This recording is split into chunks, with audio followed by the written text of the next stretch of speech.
खुलुमबाय बेयो बड'लेण्ड इंखं टेलिभिजन दिनै 18 मार्च 2022 शुक्रबारखालि सानसेनि बरादखौ नोंथांमोननि खाथियाव लाबोदों आं सदानन्द दैमारिया।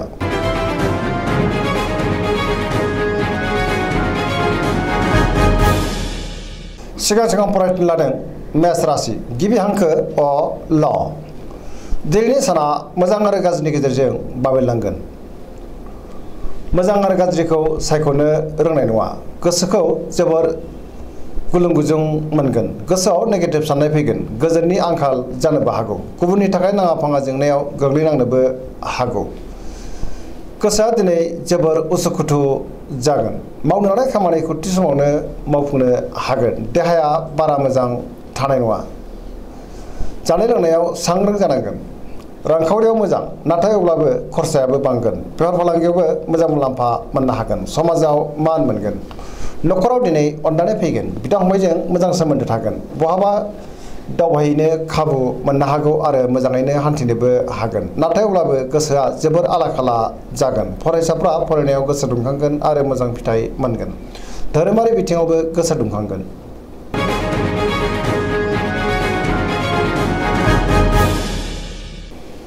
वृष राशि गिबि हांखो इ उ ब दिनैनि साना जोबोर मोजां। गुबुननि हेफाजाब मोनगोन। गोसोखौ दिनै जोबोर गोजोननाय मोनगोन। गोसोआव बोलो बांगोन। गोथों आरो गोग्गो साननो रोंगोन। मावनो लानाय खामानिखौ थि समावनो आरो गोरलैयैनो मावफुंनोबो हागोन। समाजाव मान मोनगोन। रांखावरियाव दिनै जोबोर मोजां। गोबां धोन आरजिनो हागोन। मोननो गोनां धोनखौबो मोननो हागोन। बेफार फालांगियाव जोबोर मोजां मुलाम्फा मोनगोन। आयआबो बांगोन। बहाबा थाङोब्ला दिनै जोबोर मोजां आरो मोजाङैनो हान्थिनोबो हागोन। न'खराव दिनै बिसि फिसायनि गेजेराव अननानै फैगोन। गुबुनजों मोजां सोमोन्दो लाखिनो रोंगोन। देहाया मोजाङैनो थागोन। अब्लाबो नाथाय जानाय लोंनायाव सांग्रां जानांगोन। सेंग्रा सिख्लाफ्रा गोसोखौ दिनै जोबोर रमान्टिक मोनगोन आरो गावबा गावनि गोसोनि साननायखौ फोरमायलायनोबो हागोन। बहानिफ्रायबा हरखाबै मोजां खौरां मोननोबो हागौ। फरायसाफ्रा फरायनायाव गोसो दुंखांगोन आरो मोजां फिथाइ मोनगोन। पजिटिभ एनार्जिनि गोहोमबो गोग्लैगोन। गोसोनि साननाय आरो लुबैनाया दिनै मोगथाङाव जाफुंगोन।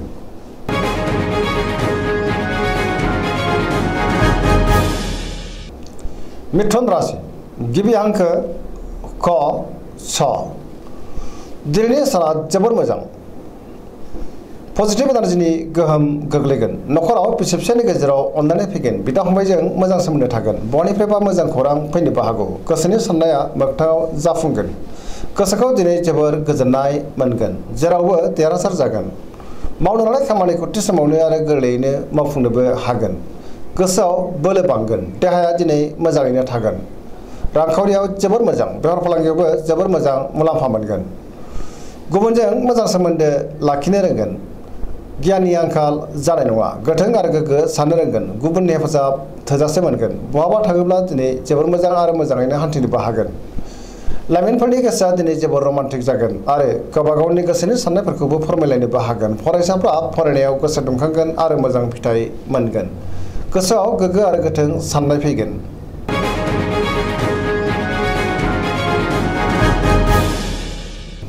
कर्कट राशि गिबि हांखो ड ड ह दिनैनि साना जोबोर मोजां। जेरावबो देरहासार जानो हागोन। गोसोखौ जोबोर गोजोननाय मोनगोन। बयनिबो अनसायनाय मोननो हागोन। गुबुननि थाखाय गोबां मोजां खामानि मावनानै होनोबो हागोन। मावनो लानाय खामानिखौ थि समावनो आरो गोरलैयैनो मावफुंनोबो हागोन। सिगांनि बबेबा आद्रा खामानियाबो दिनै मावफुंजागोन। रांखावरियाव जोबोर मोजां। गोबां धोन आरजिनो हागोन। बेफार फालांगियाव जोबोर मोजां। मोननो गोनां धोनखौ दिनै मोननो हागोन। देहाया मोजाङै थागोन। गुबुननि हेफाजाब मोनगोन। गुबुनजों मोजां सोमोन्दो लाखिनो रोंगोन। न'खराव दिनै बिसि फिसायनि गेजेराव अननानै फैगोन। बिदा फंबायजों मोजां सोमोन्दो थागोन। गोसोनि साननायफ्रा मोगथाङाव जाफुंगोन। समाजाव गोबां मान मोनगोन। बहानिफ्रायबा मोजां खौरां फैनोबो हागौ। फरायसाफ्रा फरायनायाव गोसो दुंखांगोन आरो मोजां फिथाइ मोननोबो हागोन।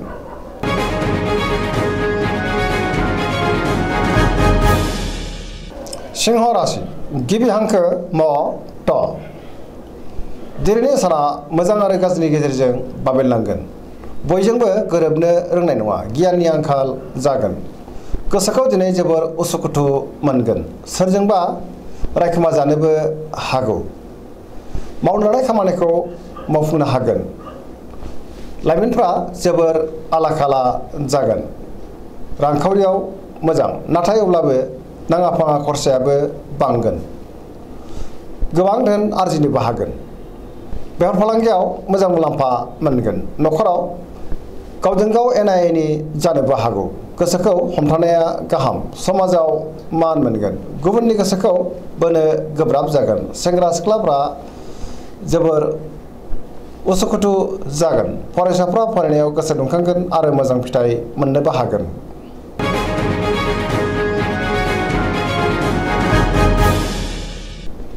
कन्या राशि गिबि हांखो प ट। दिनैनि साना जोबोर मोजां।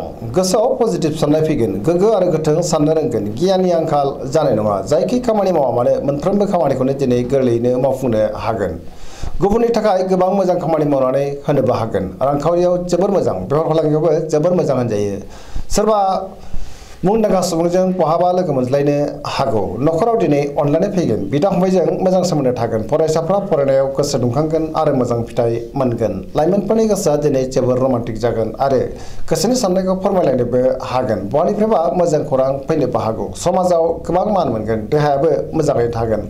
गोसोनि बोलोआ बांगोन। गोसोनि साननायफ्रा दिनै मोगथाङाव जाफुंगोन।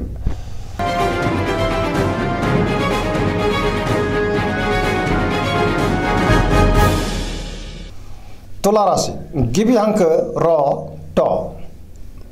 दिनैनि साना जोबोर मोजां। गोसोखौ दिनै जोबोर गोजोननाय मोनगोन। सोरजोंबा बाख्नाय जानोबो हागौ। गोबां खामानि मावनो गोसो दुंखांगोन। गोसोनि बोलोआ बांगोन। गोसोनि साननाया मोगथाङाव जाफुंगोन। मावनो हानाय खामानिखौ थि समावनो आरो गोरलैयैनो मावफुंनोबो हागोन। देहाया दिनै मोजाङै थागोन। रांखावरियाव जोबोर मोजां। मोननो गोनां धोनखौबो मोननो हागोन। आरजिनाय धोनखौबो दोनथुमनो हागोन। न'खराव दिनै बिसि फिसायनि गेजेराव अनलायनाय फैगोन।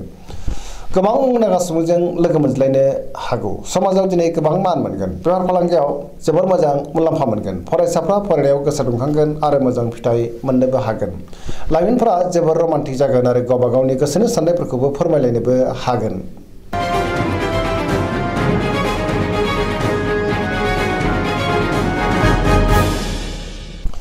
वृश्चिक राशि गिबि हांखो न स। दिनैनि साना मोजां आरो गाज्रिनि गेजेरजों बाबेरलांगोन। समाजाव लोगो लेवा बांगोन। बयजोंबो मोजां सोमोन्दो लाखिनो रोंगोन। गोसोनि बोलोआ बांगोन। सोरबा लोगोनि हेफाजाब मोननो हागौ। बहानिफ्रायबा मोजां खौरां फैनोबो हागौ। गोसोआव गोग्गो आरो गोथों साननाय फैगोन। मावनो हानाय खामानिखौ थि समावनो मावफुंनोबो हागोन। देहाया बारा मोजां थानाय नङा। जानाय लोंनायाव सांग्रां जानाया गाहाम। बहाबा थाङोब्ला सांग्रां जानांगोन। न'खराव अननानै फैगोन। रांखावरियाव मोजां नाथाय अब्लाबो खरसायाबो बांगोन। बेफार फालांगियावबो मोजां होनजायो। गुबुनजों मोजां सोमोन्दो लाखिनो रोंगोन। देहाया दिनै जोबोर खस्थ' मोननांनो हागौ।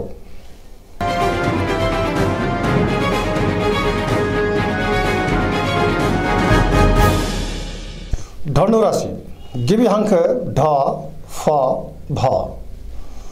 दिनैनि साना बारा मोजां नङा। गुबुननि थाखाय नाङा फाङा जेंनायाव गोग्लैनांनो हागौ। नेगेटिभ एनार्जिनि गोहोम गोग्लैगोन। गोसोआव नेगेटिभ साननाय फैगोन। गोसोखौ दिनै जोबोर उसुखुथुबो मोनगोन। सोरजोंबा नांलाय खमलाय एबा एना एनि जानोबो हागौ। गोसोखौ हमथानाया गाहाम। धोरोमारि बिथिङाव नाथाय गोसो दुंखांगोन। मावनो हानाय खामानिखौ थि समावनो मावफुंनो गोब्राब जागोन। माबा नङा माबा मोनसे हेंथा नुजाथिनो हागौ। रांखावरियाव मोजां नाथाय अब्लाबो खरसायाबो बांगोन। बेफार फालांगियाव मोजां मुलाम्फा मोनगोन। देहाया मोजाङै थागोन। अब्लाबो नाथाय जानाय लोंनायाव सांग्रां जानांगोन। न'खराव अननानै फैगोन। बिमा बिफानि अननायफोरखौबो मोननो हागोन। गुबुना खहा खालामनो नाजागोन। सांग्रां जानाया गाहाम। लाइमोनफोरनि गोसोआ दिनै जोबोर आला खाला जागोन। सोरनिफ्रायबा गाज्रि खौरां मोननोबो हागौ। गोसोखौ हमथानाया गाहाम।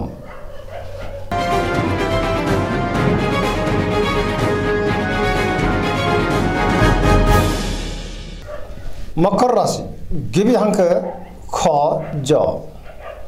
दिनैनि साना मोजां आरो गाज्रिनि गेजेरजों बाबेरलांगोन। बहानिफ्रायबा हरखाबै गाज्रि खौरां फैनोबो हागौ। गोसोखौ दिनै जोबोर गुलाय गुजाय मोनगोन। गोग्गो आरो गोथों साननो रोंनाय नङा। गियाननि आंखाल जानांनो हागौ। देहाया बारा मोजां थानाय नङा। जानाय लोंनायाव सांग्रां जानांगोन। गोसोनि साननाया देबारनांगोन। रांखावरियाव मोजां नाथाय अब्लाबो खरसायाबो बांगोन। मोननो गोनां धोनखौबो मोननो हागोन। बेफार फालांगियावबो मोजां मुलाम्फा मोनगोन। नाथाय अब्लाबो गुबुना खहा खालामनो नाजागोन मावनो लानाय खामानिखौ मावफुंनो हागोन पजिटिभ एनार्जिनि गोहोमबो गोग्लैनो हागौ लाइमोनफोरनि गोसोआ दिनै जोबोर रमान्टिक जागोन आरो गावबा गावनि गोसोनि साननायफोरखौबो फोरमायलायनो हागोन फरायसाफ्रा फरायनायाव गोसो दुंखांगोन आरो मोजां फिथाइ मोननोबो हागोन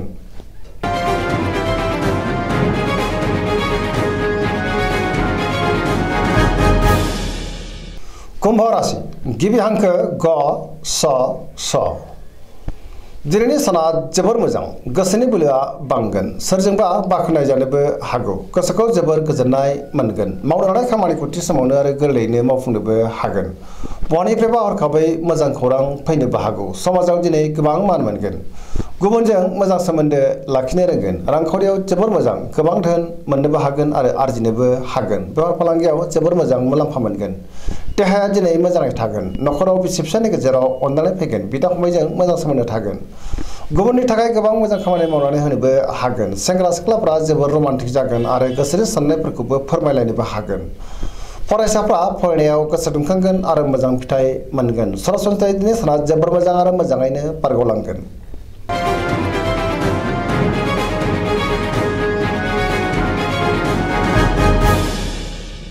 मीन राशि गिबि हांखो ड स दिनैनि साना जोबोर मोजां गोसोखौ जोबोर गोजोननाय मोनगोन बहानिफ्रायबा मोजां खौरां फैनोबो हागौ गोथों आरो गोग्गो साननो रोंगोन गियाननि आंखाल जानाय नङा देहाया दिनै मोजाङै थागोन रांखावरियाव जोबोर मोजां मोननो गोनां धोनखौ मोननो हागोन आरजिनाय धोनखौबो दोनथुमनो हागोन बेफार फालांगियाव मोजां मुलाम्फा मोनगोन गुबुनजों मोजां सोमोन्दो लाखिनो रोंगोन बहानिफ्रायबा मोजां खौरां फैनोबो हागौ पजिटिभ एनार्जिनि गोहोम गोग्लैगोन गोसोनि साननाय आरो लुबैनाया मोगथाङाव जाफुंनो हागौ बहानिफ्रायबा मोजां खौरां फैनोबो हागौ